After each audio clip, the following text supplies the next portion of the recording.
Hi guys, welcome back to the channel. Okay, we're on Washington Boulevard and I just want to point out something. Right now the road is 6 lanes, three going up, three coming down. But you notice the traffic on the road.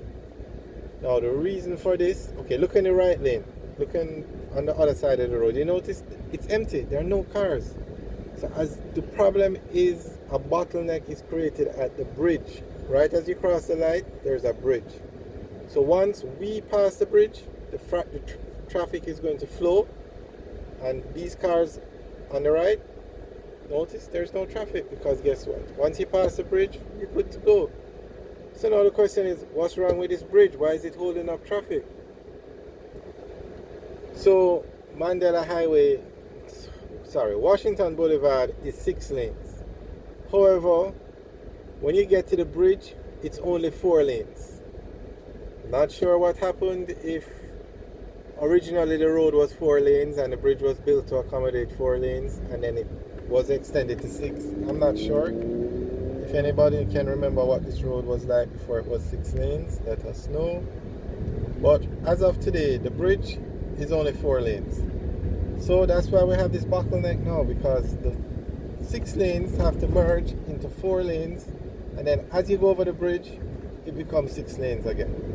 So it's a major problem. Here we can see us now. We're going over the bridge now, or we're coming up to the bridge. So you see the cars in the left lane merging over. So this is the actual bridge now, and you see people have to be walking on the bridge as well. So because the government is on a mission, I would say, to fix up these roads, this bridge is going to be extended to accommodate 6 lanes. So it's going to be part of the, I think I heard the Southern Coastal Highway project would include funds for fixing this bridge. So its work should start soon. The project has gone through the process and the bidding and the contract given out. So it's just a matter of time before that changes to 6 lanes, and it will definitely make a difference. Okay, so now you can see the road is gone back to 6 lanes. In the left lane all the way over there, it's now 6 lanes. And you see, the traffic has started to move again.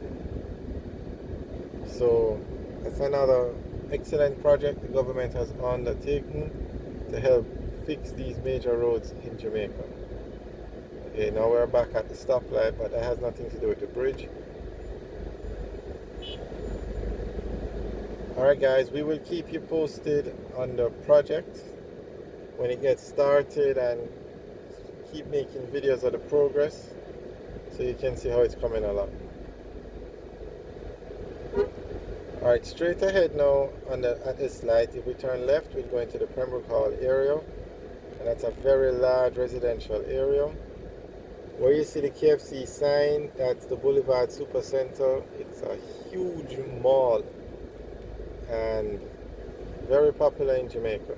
Well, when you have such a large residential area, and Pembroke Hall is just one residential area. You have Doheny Park, which is even bigger. Further up you have the communities of Marvelly, Drewsland. Thousands of residential homes around this area.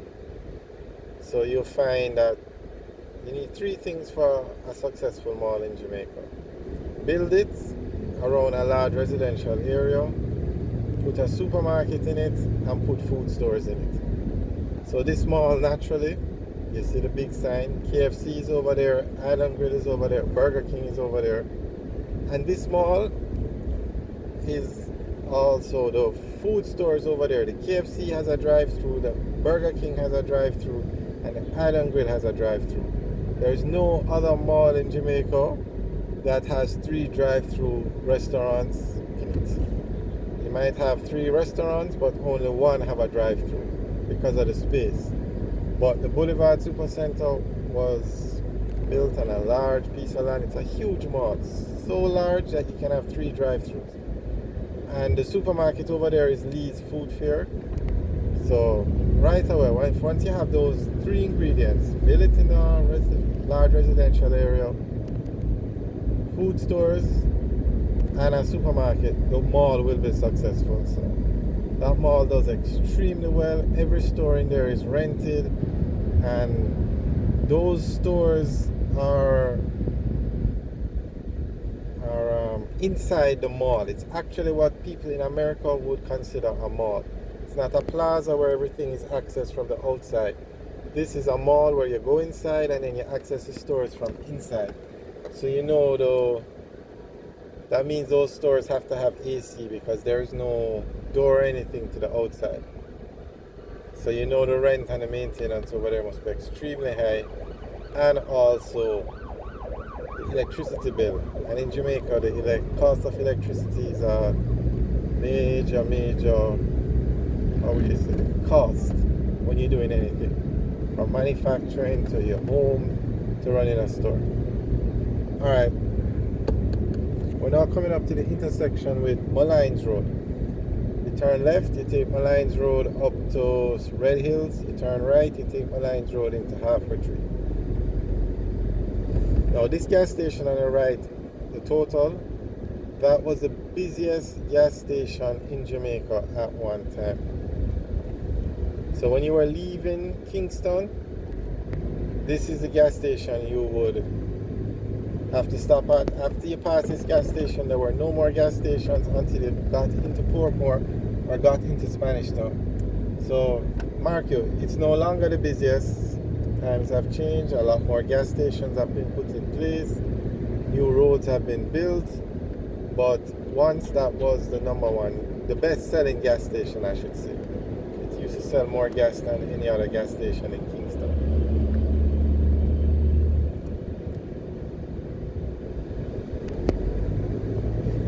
On the right is Malines Gardens.